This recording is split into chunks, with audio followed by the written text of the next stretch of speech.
990 dari Universitas Budi Luhur, Fakultas Ekonomi dan Bisnis, Program Studi Manajemen.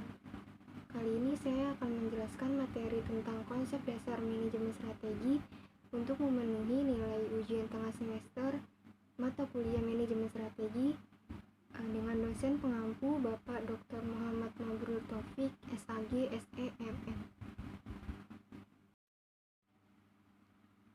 Konsep dasar manajemen strategi.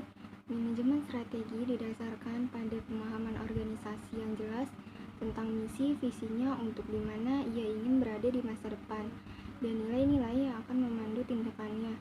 Proses ini membutuhkan komitmen untuk perencanaan strategis, bagian dari manajemen bisnis yang melibatkan kemampuan organisasi untuk menetapkan tujuan jangka panjang dan jangka pendek.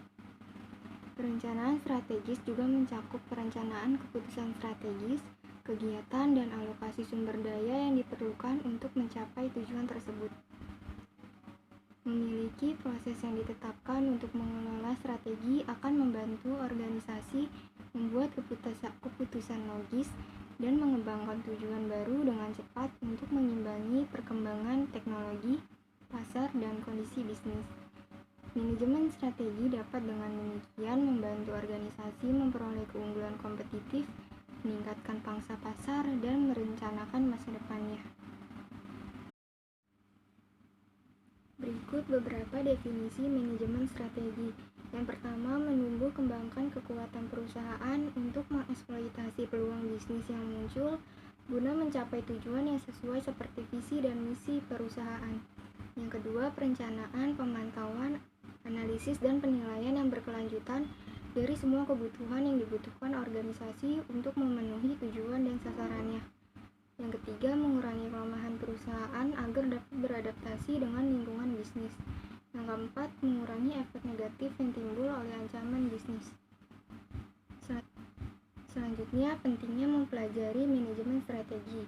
Yang pertama, strategi berkaitan dengan keputusan besar yang dihadapi organisasi dalam melakukan bisnis, berkaitan dengan perilaku yang konsisten dan seharusnya mampu menciptakan keunggulan kompetitif perusahaan.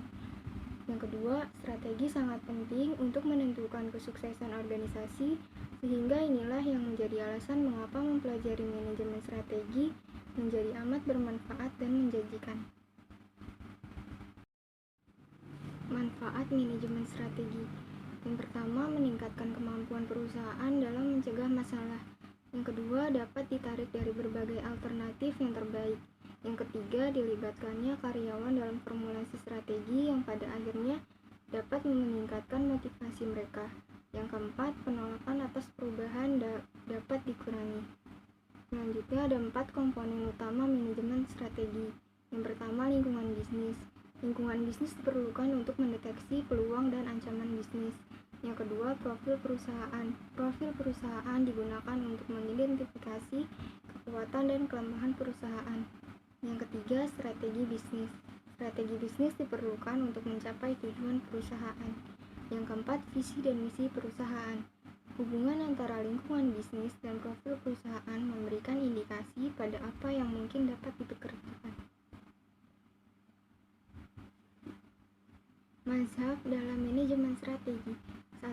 Environmental school atau mazhab lingkungan bisnis. Komponen terpenting karena hampir sepenuhnya manajemen tidak mampu mengendalikannya. Tidak mungkin perusahaan dapat sepenuhnya melakukan rekayasa terhadap lingkungan bisnis. Jadi lingkungan bisnis menjadi determinan utama keberhasilan kinerja perusahaan. Yang kedua, resource based school atau mazhab sumber daya. Menjadi determinan terpenting keberhasilan perusahaan dengan keunggulan kemampuan yang dimiliki. Perusahaan dapat melakukan rekayasa pada lingkungan bisnisnya. Yang ketiga, value driven school atau mazhab manajemen strategi berbasis nilai. Merupakan determinan yang paling penting dalam membangun kinerja perusahaan. Pada mulanya semua itu mungkin masih bersifat impian. Akan tetapi ketika semua pemangku kepentingan dalam perusahaan telah memiliki keyakinan bahwa impian tersebut bisa diraih, maka impian tersebut menjadi sumber inspirasi untuk melakukan segala sesuatu yang sebelumnya tidak terbayangkan. Yang keempat, scientific school atau mazhab ilmiah Semuanya bisa direncanakan jauh di depan sebelum sampai pada tahap eksekusi. Eksekusi datang belakangan setelah tahapan formulasi selesai dikerjakan. Elemen perencanaan menjadi begitu dominan, semuanya juga menjadi terstruktur, ada tahapan dan prosesnya. Ada metode ilmiah yang dapat digunakan untuk memprediksi lingkungan bisnis dan di saat yang sama menentukan posisi bisnis perusahaan. Yang kelima, proses wall school atau mazhab berbasis proses dan konteks. Manajemen strategi baru memiliki efek positif sebagai alat bantu manajemen jika sejak proses penyusunannya telah melibatkan hati manajemen. Kepentingan subjektif manajemen bisa jadi harus terlibat, akan tetapi ada forum untuk melakukan dialog secara konstruktif, yang dalam batas-batas tertentu pasti ada elemen politiknya. Akibatnya proses juga tidak linier karena pasti ada negosiasi. Proses manajemen strategi. Yang pertama, pengembangan visi dan misi organisasi. Maksudnya adalah organisasi seperti apa yang ingin dicapai dan wujud organisasi seperti apa yang diinginkan di masa mendatang. Yang kedua, penetapan tujuan organisasi.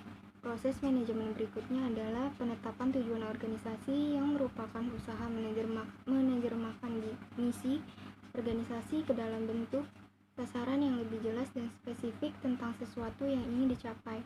Penentuan tujuan organisasi dalam hal ini mencakup dua sasaran, baik yang sifatnya jangka pendek maupun jangka panjang. Yang ketiga, penyusunan dan pemilihan alternatif strategi. Penyusunan strategi organisasi dapat dimulai dari analisis terhadap kondisi lingkungan, baik mikro maupun makro, dan melihat prospeknya di masa mendatang. Pengertian strategi yang dimaksud dalam hal ini tak lain adalah pola gerak organisasi dan berbagai pendekatan manajerial yang dipergunakan untuk mencapai tujuan umum sekaligus menerapkan misi organisasi. Yang keempat, implementasi atas strategi yang dipilih. Fungsi implementasi strategi pada prinsipnya berkaitan dengan usaha untuk memastikan bahwa strategi yang dipilih adalah yang paling cocok dan dapat dilaksanakan tepat pada waktunya. Yang kelima, evaluasi kerja, review situasi dan tindakan koreksi. Implementasi strategi bukan merupakan akhir dari proses manajemen strategi. Satu tindakan evaluasi masih diperlukan untuk menilai kinerja yang dicapai. Namun seringkali terjadi bahwa kinerja yang dicapai belum atau bahkan tidak sesuai dengan yang ditargetkan. Adanya hal seperti ini yang akhirnya mendorong seorang manajer untuk mengambil suatu tindakan koreksi. Sekian penjelasan saya tentang konsep dasar manajemen strategi. Kurang lebihnya mohon maaf. Wassalamualaikum